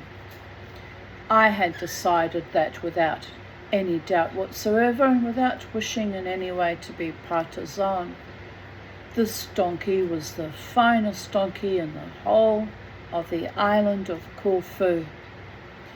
For no reason that I could think of, I decided to call her Sally. I gave her a quick kiss on her silken muzzle and then went in to breakfast. After breakfast, to my astonishment, Larry, with a magnanimous air, said that if I liked, he would teach me to ride. I said that I didn't know he could ride. Of course, said Larry airily. When we were in India, I was always galloping about on ponies and things. I used to groom them, feed them, and so forth. Have to know what you're doing, of course. So, armed with a blanket and a large piece of webbing, we went out into the olive grove, placed the blanket on Sally's back, and tied it in position. She viewed these preparations with interest, but a lack of enthusiasm. With a certain amount of difficulty, for Sally would persist in walking round and round in a tight circle, Larry succeeded in getting me onto her back. He then exchanged her tether for a rope halter and rope reins. Now, he said, you just steer her as though she's a boat. When you wanted to go faster, just simply kick her in the ribs with your heels. If that was all there was to riding, I felt it was going to be simplicity itself. I jerked on the reins and dug my heels into Sally's ribs.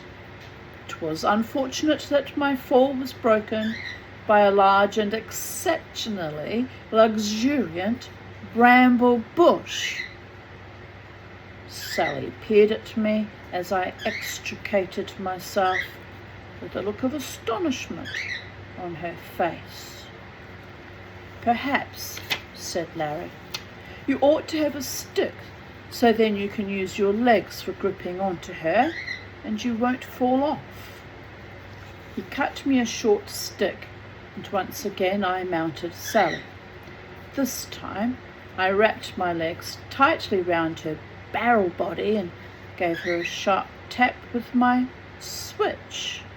She bucked several times, indignantly, but I clung on like a limpet, and to my delight, within half an hour, I had her trotting to and fro between the olive trees, responding neatly to tugs on the rein. Well done. I was expecting it to be a lot more difficult than that, quite frankly. You could see the look of concern on my face. Larry had been lying under the olive smoking and watching my progress. Now, as I appeared to have mastered the equestrian art, he rose to his feet and took a penknife out of his pocket. Now, he said, as I dismounted, I'll show you how to look after her. First of all, you must brush her down every morning. We'll get a brush for you in town. Then you must make sure her hooves are clean. You must do that every day. I inquired, puzzled, how did one clean donkey's hooves? I'll show you, said Larry nonchalantly. He walked up to Sally, bent down and picked up her hind leg. In here, he said, pointing with the blade of the knife at Sally's hoof, an awful lot of muck gets trapped. This can lead to all sorts of things, foot rot and so forth, and it's very important to keep them clean. What are you doing, little handsome boys? Lots of scuffling and muffling and shuffling. Are you still annoyed that you've got the big swing in your inside cage? You used to love it in the outside cage, which is a smaller cage. You'd think you'd be happier that it was in this cage that can spatially accommodate it. Little Bo's looking at it with interest though, which is a sign that he's accepting that it's finally there.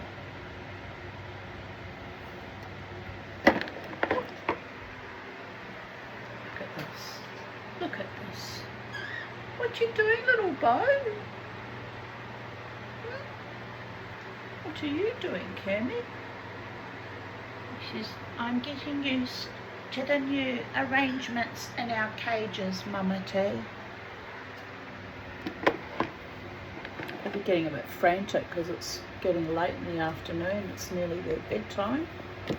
They're trying to work out what they're going to do about these new. Well, one's not new, but the swing's been in their indoor cages. Kermie will probably sulk and not sit on his swing, and he'll sit on his perch all night, and in the morning he'll be grumpy. That's what he normally does when I put the big swings inside. They really are creatures of habit. It's quite comical.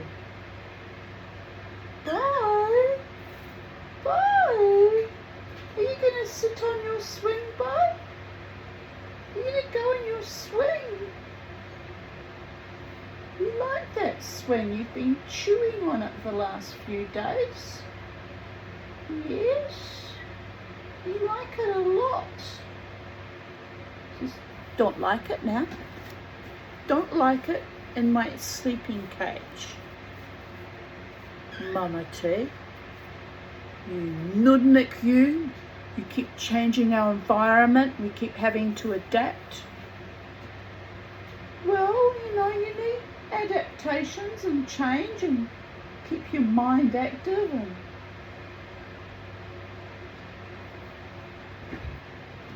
And I'm not flavour of the month. I'm getting the evil eye from Kermie and a fretful eye from Bo. Well, they'll just have to adjust, won't they?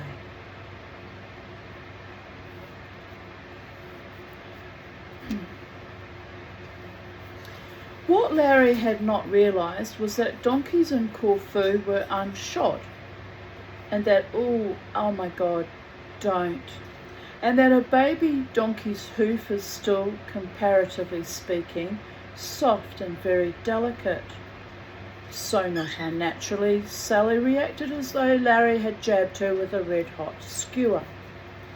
She wrenched her hoof out of his hands, and as he straightened up and turned in astonishment, she did a pretty pirouette and kicked him neatly in the pit of the stomach with both hind legs. Larry sat down heavily. His face went white, and he doubled up, clasping his stomach and making strange, rattling noises.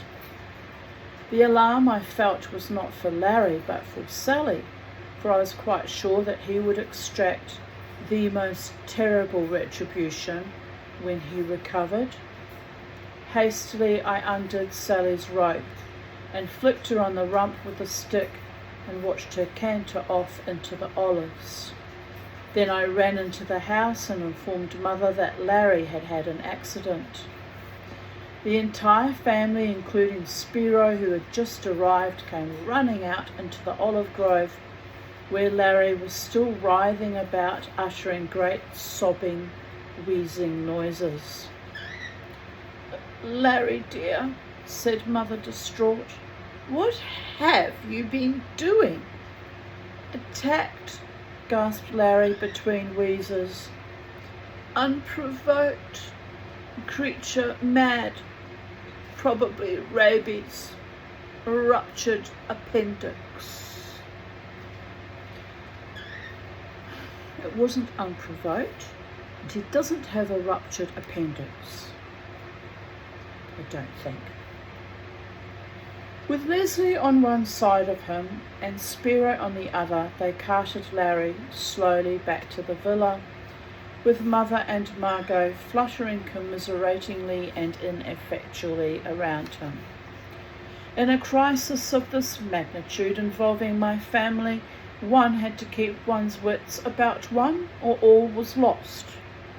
I ran swiftly round to the kitchen door where, panting but innocent, I informed our maid that I was going to spend the day out and could she give me some food to eat. She put half a loaf of bread, some onions, some olives, and I presume they mean pickled onions, and a hunk of cold meat into a paper bag and gave it to me. Fruit I knew I could obtain from any of my peasant friends. Then I raced through the olive groves, carrying this provender in search of Sally. I eventually found her half a mile away grazing on a succulent patch of grass. After several ineffectual attempts, I managed to scramble up onto her back and then, belabouring her behind with a stick, I urged her to a brisk trot as far away from the villa as possible. I had to return to the villa for tea because Theodore was coming. When I got back, I found Larry, swathed in blankets, lying on the sofa, giving Theodore a graphic description of the incident. And then, absolutely unprovoked, "Hey, why are you fighting? That's unprovoked." "I'm watching you, Kermie." "Yes, you need to go in your own cage if you're going to behave like that. It's not nice. Poor little Beau's having a mental breakdown about having this big swing in his cage, and you're being unreasonable." By the gods, why can't any of my children behave ever?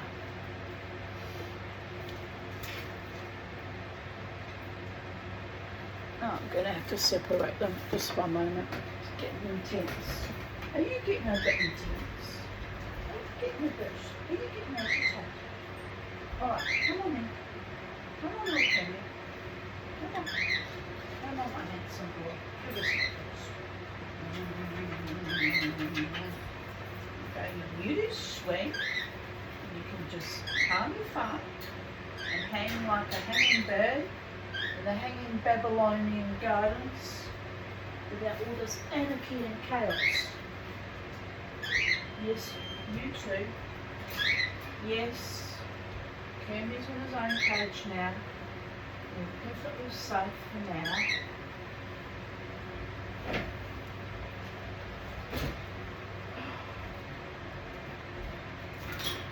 Right.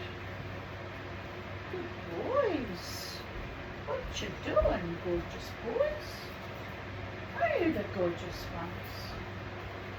Oh, you're so gorgeous. Give us a smooch. No? No smooches with your mum. He says, "We're not there yet, Mum. I've only lived with you since May.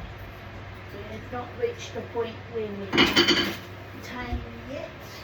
It's because you keep reading stories on YouTube instead of taming us.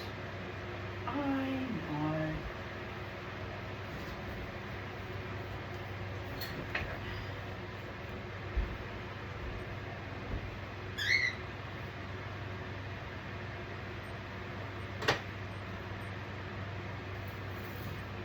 Alright, you fractious little mad little bird. He's very angry about his changes to his environment. You just have to handle it, won't you? I have to handle it, people. In a few days or a week or so, they'll get over it. Right.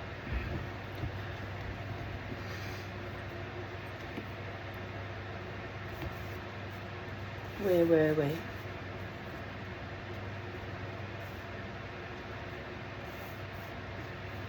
Ah, yes. And then, absolutely unprovoked, it suddenly turned on me with slavering jaws like the charge of the Light Brigade. He broke off to glare at me as I entered the room. Oh, so you decided to come back. And what, may I inquire, have you done with that equine menace? Or is it equine menace? Equine. Equine. I replied that Sally was safely bedded down in her stable and had fortunately suffered no ill effects from the incident. Larry glared at me. Well, I'm delighted to hear that, he said caustically. Is he going to go and spray? What you doing, Kumi? You go on your swing?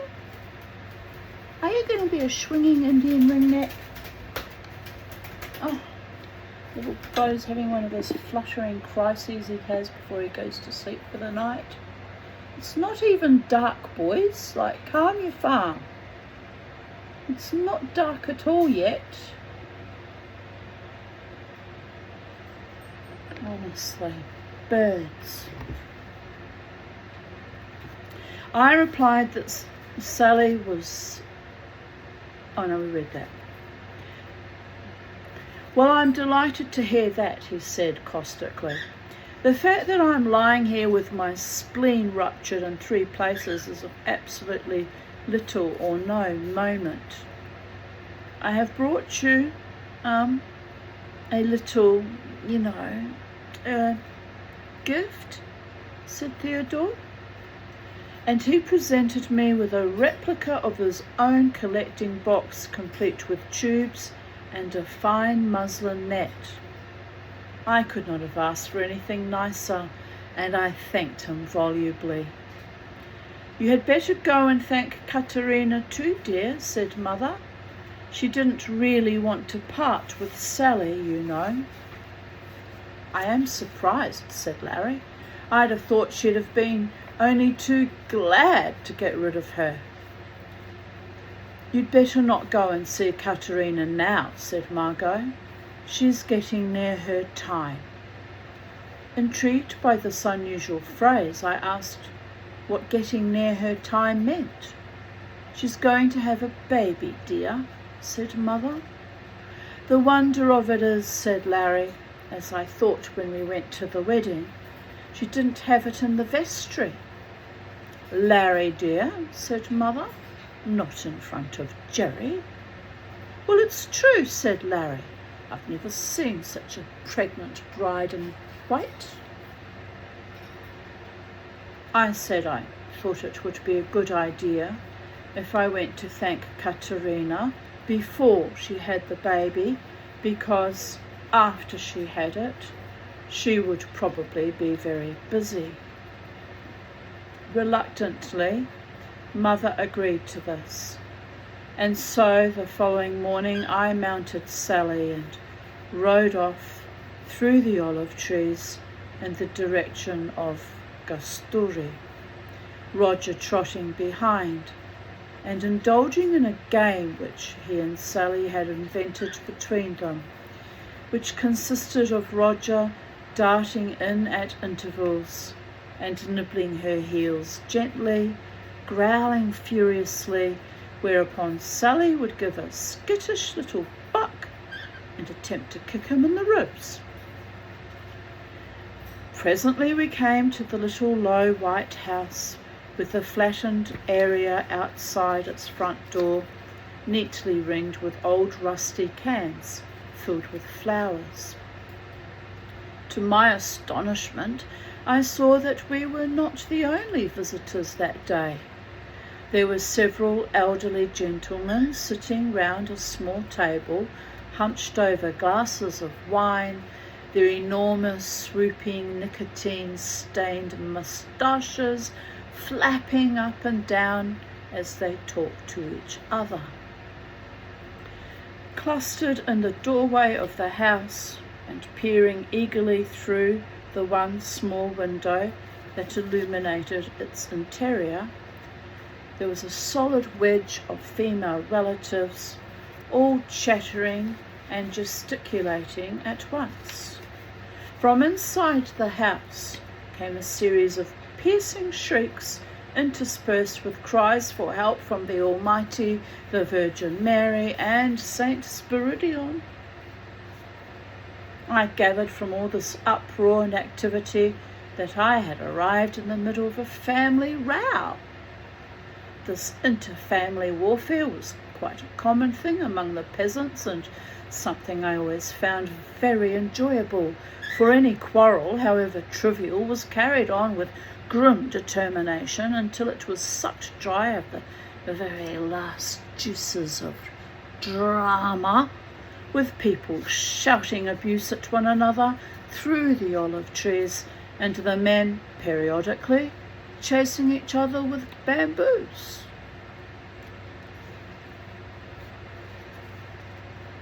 I tethered Sally and made my way to the front door of the house, wondering as I did so what this particular row was about. The last one in this area that I remembered had lasted for a prodigious length of time, 3 weeks, and had all been started by a small boy who told his cousin that his grandfather cheated at cards, as did my de facto stepfather during my childhood. Counted cards, paid for his cruises back and fro to Holland. Then she married a con man for the next husband too. She must have liked Dutch con men, must have had a fetish for Dutch con men. Couldn't possibly get so unlucky as to choose 2, both lascivious and vile. But she did, my mother. Right, having a moment here, let's carry on. I wriggled and pushed my way determinedly through the knot of people who blocked the doorway, and finally got inside, only to find the entire room seemed to be filled with Katerina's relatives, packed shoulder to shoulder like a football crowd. I had quite early in life discovered that the only way of dealing with a situation like this was to get down on one's hands and knees and crawl. This I did, and by this means successfully achieved the front row in the circle of relatives that surrounded the great double bed. My little Kermie, you're going to sulk. You're going to sulk? And little Beau's having a meltdown. Well, anyway, he never sits on the swing to sleep at night, little Beau. So he just doesn't like the hulking thing in his cage. But Kermie always perches on his swing to sleep. The narrow swings, these ones, I'll show you what I mean.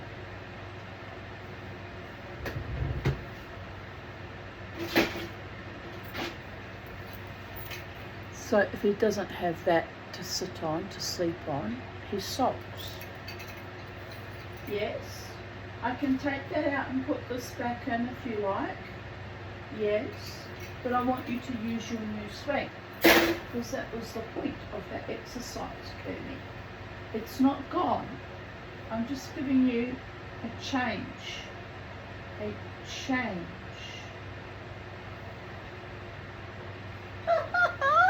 He's looking with such interest, and he saw me show you that swing. Look at him. He's actually looking a bit distressed, if truth be known. And now he's looking at the new swing, thinking. Well, what are you going to do? You're going to sit on the new swing? It's for you, Kermie. It's for my beautiful boy. It's for the handsome boy. Only the best for my handsome boys. You get spoilt more than Charlie ever did. Poor little Charlie. She was robbed, she was. Yes, she was. Oh, bless. But she at least had the freedom of all the trees to climb and run around in the whole backyard. She had the dog to play with. She wasn't really robbed, was she? She had a good life. But these two get very spoilt indeed. They really do. Mama T should be spoilt the way I spoil my birdie boys. Don't even spoil myself that much, by all the gods.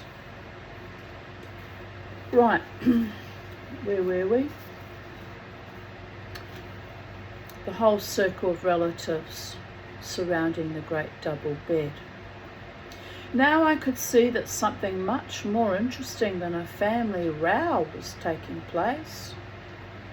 Katerina was lying on the bed with her cheap print frock rolled right up above her great, swollen breasts. Her hands were tightly clasping the head of the big brass bedstead. Her white mound of a stomach quivered and strained with what appeared to be a life of its own, and she kept drawing her legs up and screaming, rolling her head from side to side, the sweat pouring down her face. Near her by the bedside, and obviously in charge of the proceedings, was a tiny, dirty, wizened little witch of a woman holding a bucket in one hand full of well water. Periodically she would dip a bundle of filthy rags into this and mop Katerina's face and her thighs with it. On the table by the bedstead a jug full of wine and a glass stood, and every time the old crone had finished the ablutions, she would put a drop of wine in the glass and force it into Katerina's mouth.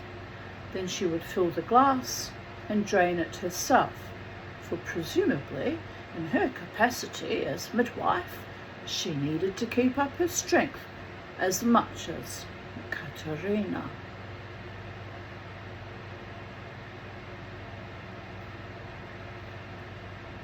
I congratulated myself warmly on the fact that I had not been deviated on my ride up to Katerina's house by several interesting things I had seen. If, for example, I had stopped to climb up to what I was pretty certain was a magpie's nest, I would probably have missed this whole exciting scene. And curiously enough, I was so used to the shrill indignation of the peasants over their most trivial circumstances that I did not really, consciously, associate Katerina's falsetto screams with pain. It was obvious that she was in some pain. Her face was white, crumpled and old-looking, but I automatically subtracted 90% of the screaming as exaggeration. Now and then, when she uttered a particularly loud scream and implored Saint Spiridion for his aid, all the relatives would scream in sympathy and also implore the saint's intervention. The resulting cacophony in that tiny space had to be heard to be believed. Suddenly, Katerina clasped the bedhead still more tightly, the muscles in her brown arms showing taut. She writhed, drew up her legs, and spread them wide apart.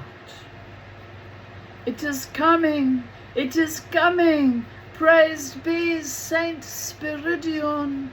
shouted all the relatives in chorus. And I noticed in the middle of the tangled, matted mass of Katerina's pubic hairs a round, white object appear, rather like the top of an egg. There was a moment's pause, and Katerina strained again and uttered a moaning gasp. And then, to my entranced delight, the baby's head suddenly popped out of her like a rabbit out of a hat, to be quickly followed by its pink, twitching body. Its face and its limbs were as crumpled and as delicate as a rose's petals. But it was its minuteness and the fact that it was so perfectly formed that intrigued me.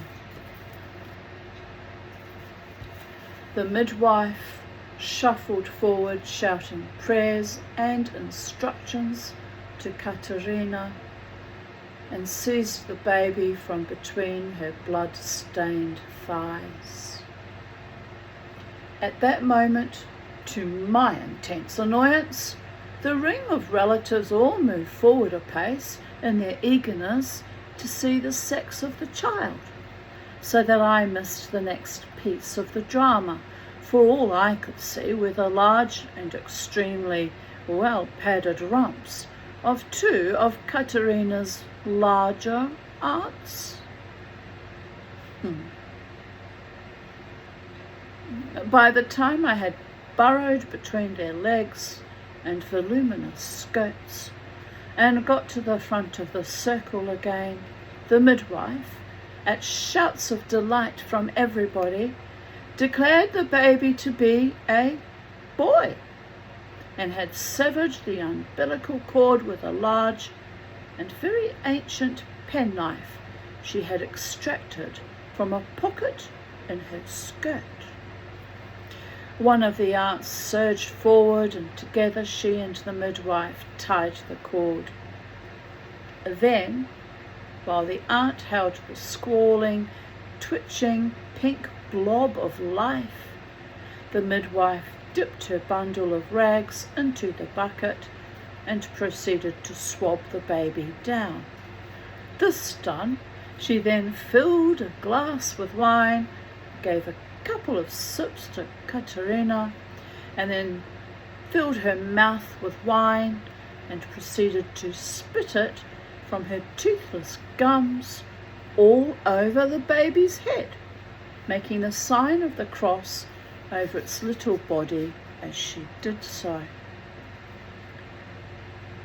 Then she clasped the baby to her bosom and turned fiercely on the crowd of relatives. Come now, she thrilled. It is done. He has arrived. Go now, go now. Laughing and chattering excitedly, the relatives poured out of the little house and immediately started drinking wine and congratulating each other as though they had all personally been responsible for the successful birth of the baby. In the airless little room, smelling so strongly of sweat and garlic, Katerina lay exhausted on the bed, making feeble attempts to pull her dress down to cover her nakedness. I went to the edge of the bed and looked down at her. Yasu, Jerry mine, she said, and sketched a white travesty of her normal brilliant smile. She looked incredibly old lying there. I congratulated her politely on the birth of her first son, and then thanked her for the donkey. She smiled again. Go outside, she said. They will give you some wine.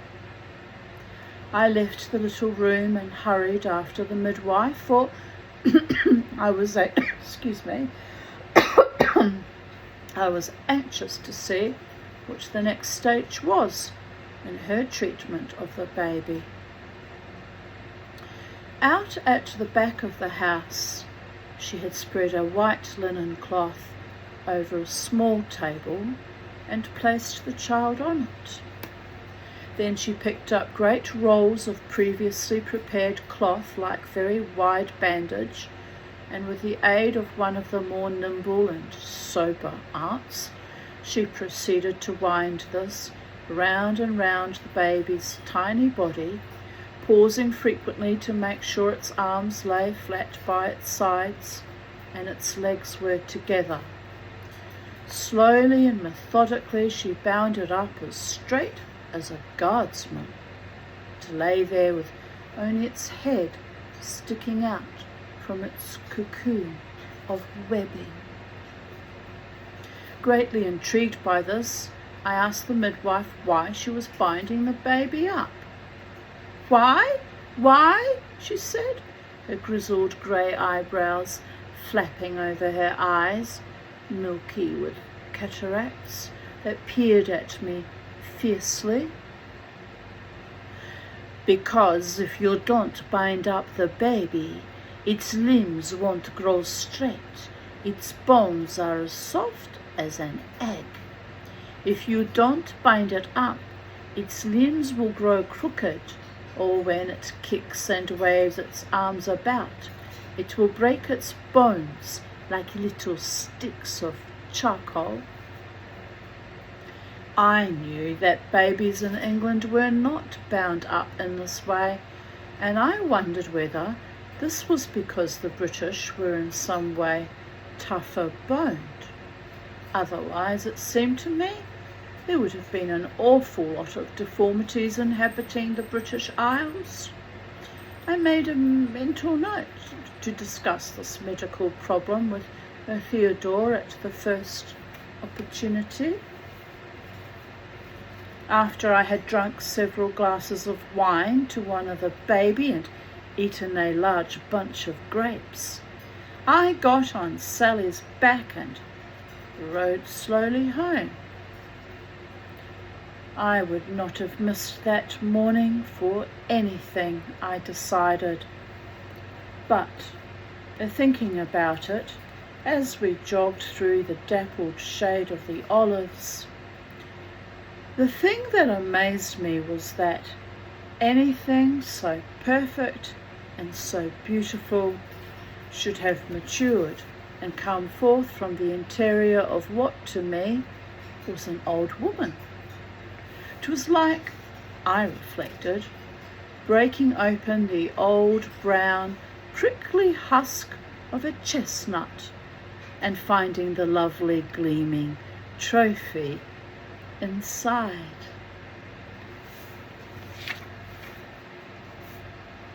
And thus concludes part 1 of Birds, Beasts and Relatives. And tomorrow, very likely, no doubt, I shall continue reading to you part 2, the Conto Kali. Hospitality is indeed now, no less than in classical times, a sacred duty in these islands, and it is a duty most conscientiously performed. Professor Amstead. But that is for tomorrow, or the next time we meet, my handsome, talented, gorgeous, interested ones who come to see me strut my stuff on my YouTube channel. That is a joy for another day, hopefully tomorrow, if not the day after, sometime, somehow, somewhere. So on that note, I bid you good evening, good afternoon. Don't know what the time is, it's early evening-ish, the sun's just starting to go down. That's why the birds are twitching and fitching, because they, sleepy birdie night time, they like to have their own accoutrement. So, but he'll just get used to it. He got used to it the last time. You just have to adapt.